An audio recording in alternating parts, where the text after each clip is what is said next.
Hey guys, Karan Bava here.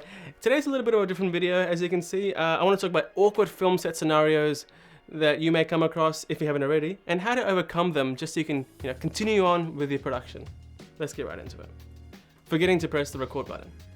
Now this is something I wish I could say that I haven't done, but when you're a one-man band and you're handling the lighting, the sound, the camera, and it can get to a point where it's sometimes there's so many record buttons, there's so many buttons everywhere for you to monitor, press. It can get to a point where you don't press the record button, and it's super embarrassing, especially when there's talent involved.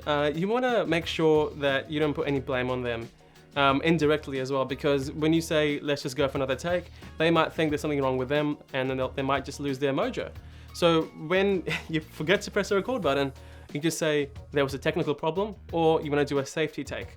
Those two things are great because the talent doesn't think there's anything wrong with them, and you can just go on and do the take that you want to do, and making sure that everything's recording, having a rude person on set. So there might be a cast member, a crew member who's causing disruptions during filming, and they're making everyone feel quite uncomfortable with their remarks. And in most cases, you can't just solve these solutions by kicking people off set, especially when they're either clients or managers or people who are directly connected with the talent. And once taking them aside, listening to them, finding out what the problem is, you might reach a scenario where you can both just be happy about something. Maybe they have something to change. You call someone, you change something on set. But there may be a scenario where it's something super unrelatable.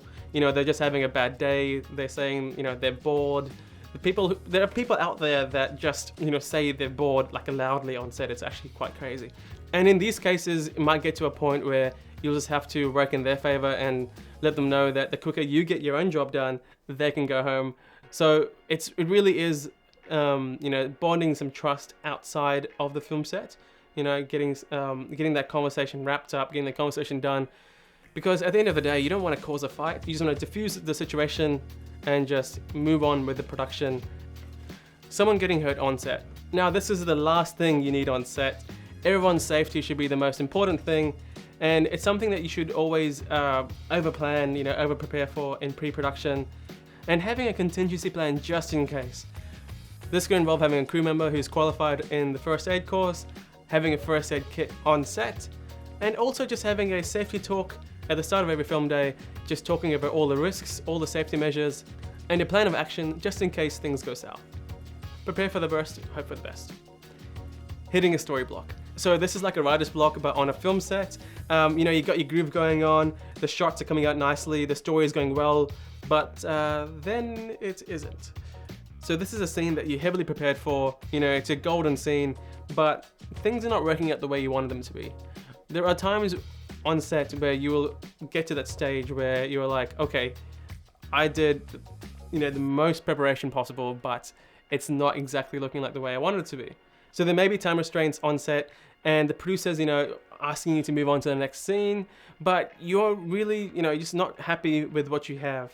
This is when you really want to just request a 5-minute break, just to make sure that you've weighed out all your options and that you don't regret it when you go to the editing suite and wish that you tried something different. So take that 5-minute break, go to your tent, go to your room, go to go somewhere private from the set, just so you can be alone with your thoughts, and you can brainstorm something that could work. An alternative shot, an alternative movement, just something that you're glad that you tried out, just in case, because it's the worst thing going back to the editing suite and seeing a shot that you knew on set that wouldn't work, and then wishing that you changed something or even just tried something different.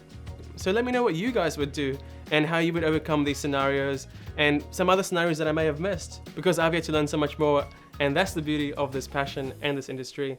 Until then, I'll see you in the next video.